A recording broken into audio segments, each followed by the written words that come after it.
let's just start by saying your name and your role with the project. Hi everyone, I'm Sunny Liu. I'm director producer of Pianoman. Thank you so much for coming. Hi, I'm Trevor Misplay. I was the re-recording sound mixer and supervising sound editor on Pianoman. And I'm Lev, I made Olive. Thank you all so much for being here. These were such beautiful films, and they just were just so wonderfully made and moving.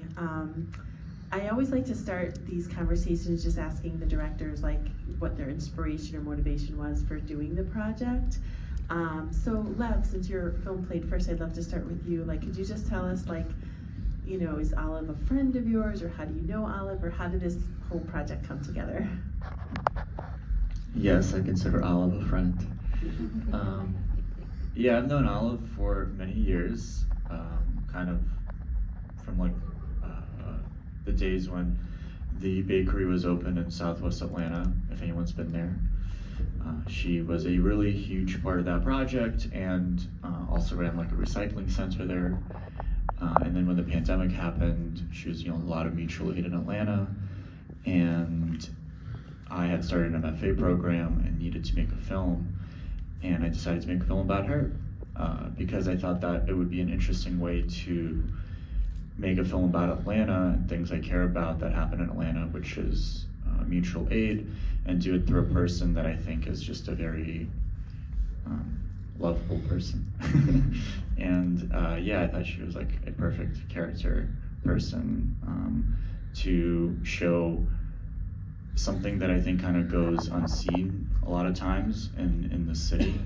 And I think like what's a better way to show it than somebody that people can really connect with and understand why this work exists and why people do it and what it offers people in return sort of for their own lives and their own souls. Thanks, Lev. And I feel like I've known you for a while now, since I started here at the festival, and you use the phrase mutual aid a lot. I think it's something that seems like it's very important to you. I was wondering if you could talk a little bit about what exactly it is and why you think it's important. Yeah, I can't see anything, but last time I did one of these things, I think no one knew what mutual aid was, or at least no one raised their hand. Like 3 people raised their hand out of like 40 or 50.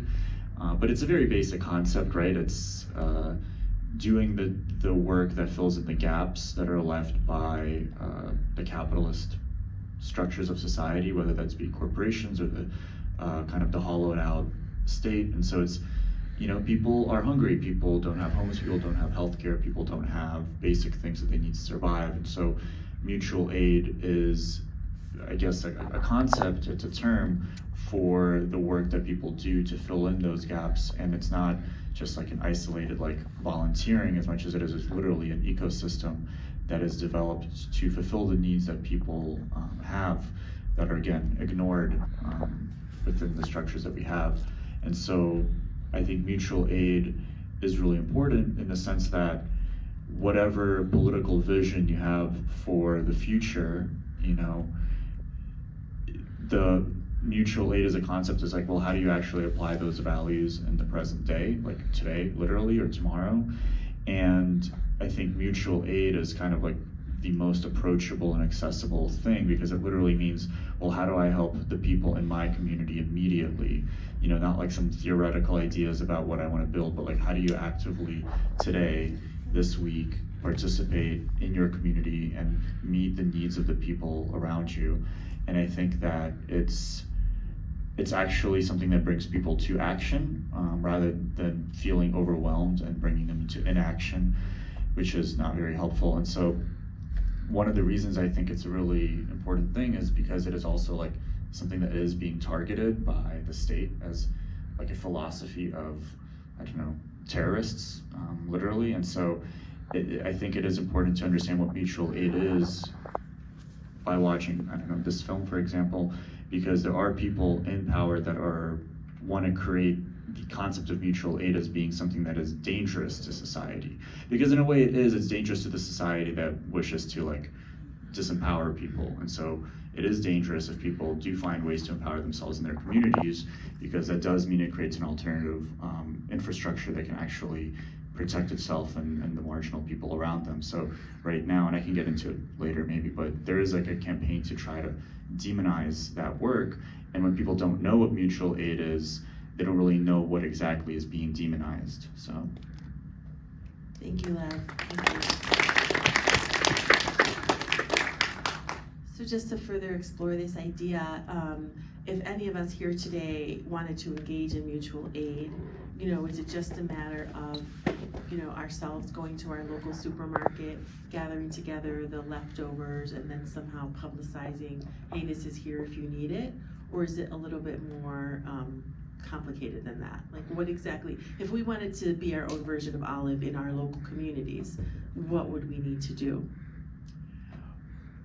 Well, so I played this film in North Carolina, right? And it played for a bunch of high school students. And then the high school students came up to me and said, how can we do that in our town? Because they didn't have any pantries. And so that they decided that they want to do that for their high school project, is to build a pantry, right? And yeah, and so like that is like an actionable thing. Like, first of all, you want to see what actually exists in your community and what the needs are.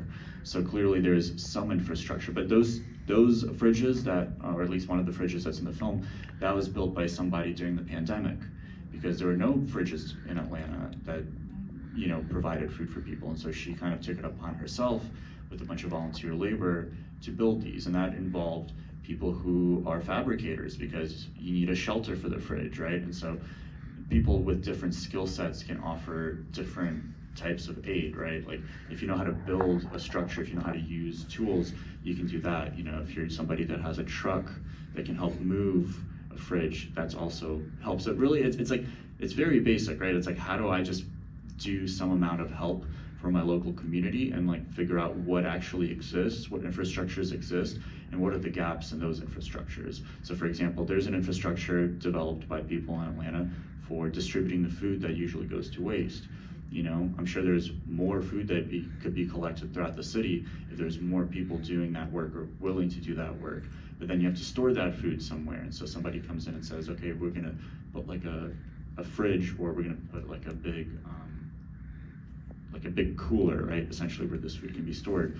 So it really just comes down to like finding like what tools you have and what your capacity is and what you enjoy doing, and then figuring out, how can I plug into what already exists? Because I think any major city has some infrastructure for mutual aid. There is some food redistribution. There is some medical care that's available to people, and it's like, and just that act of like trying to figure out what exists already puts you in community with people doing it, and also maybe offers you resources that you didn't know you had access to.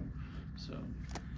That's so great. And I noticed then at one point in the film, you have the buy nothing that I think Olive was using. And I know for those of you who don't know, buy nothing is like a thing on Facebook where people post stuff where it's like, the idea is that if you have all this stuff that you don't need, and there's people out there that do need it, why should you spend money, sacrifice other things to buy something new when these perfectly fine things exist? And so like, I feel like, in our house, like 50% of what we have, we've gotten from the buy nothing, and then, the same thing, for our stuff, like as our son outgrows his toys or his clothes, we just put it up there because there's a new generation of babies being born. And, so I feel like that also falls into this whole idea of mutual aid, is just, being in community with others and exchanging resources, and not just throwing things away, but connecting and supporting one another, as our needs arise.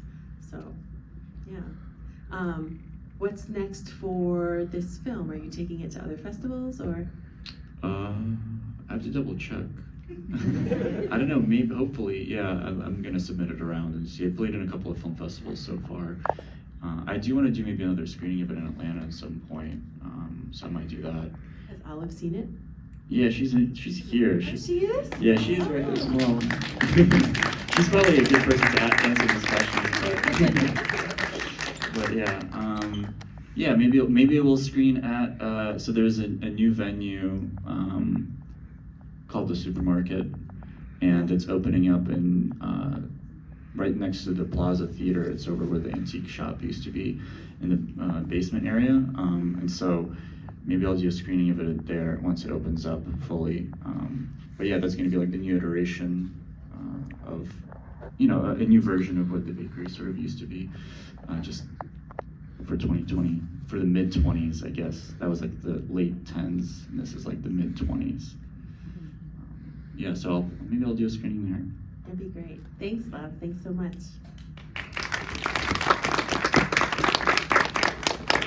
All right, Sunny, now we turn the focus to you in this wonderful film, Pianoman, that we're so honored to have been able to screen. So again, I'll start the conversation. How did this all come together? How did you meet David and his family? What was your inspiration for making this? Thank you so much for the question. We're so honored can be here, and it's our first the screening in a bigger festival.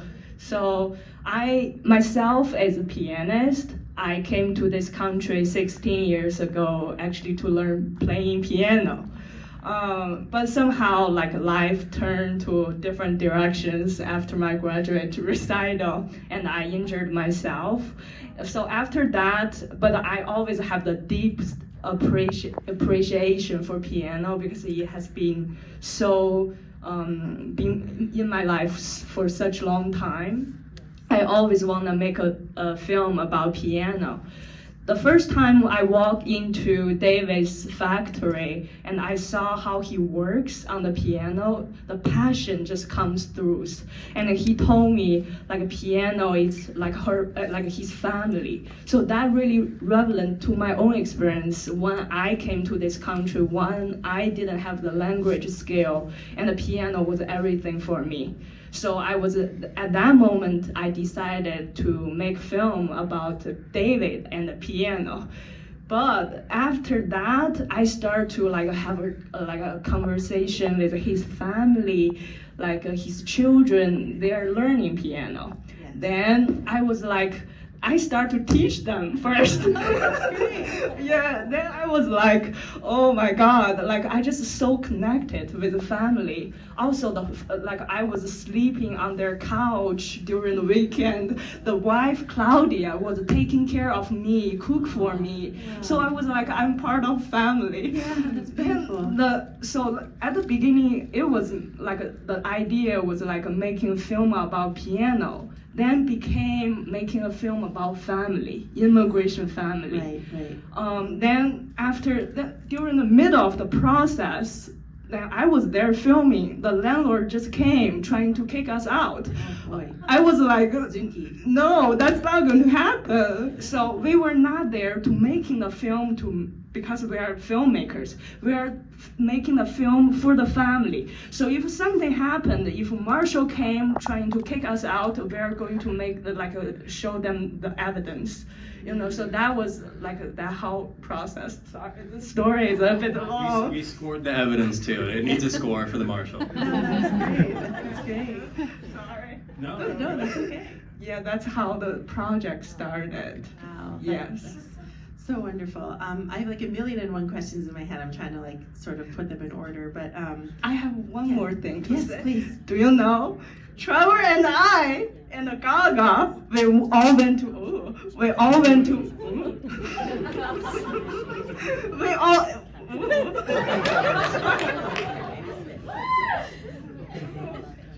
She lost time in the story. Yes.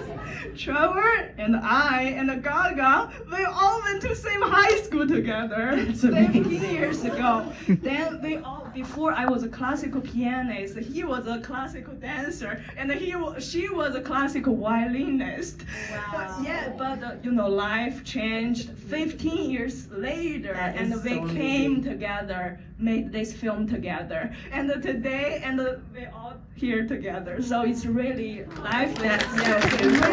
I love It's that. a lot to us. That is so great. Exciting. No, it is exciting. I love that. That's so beautiful. You had mentioned family, and that's one of the things that I wanted to talk about. I mean, I feel like in some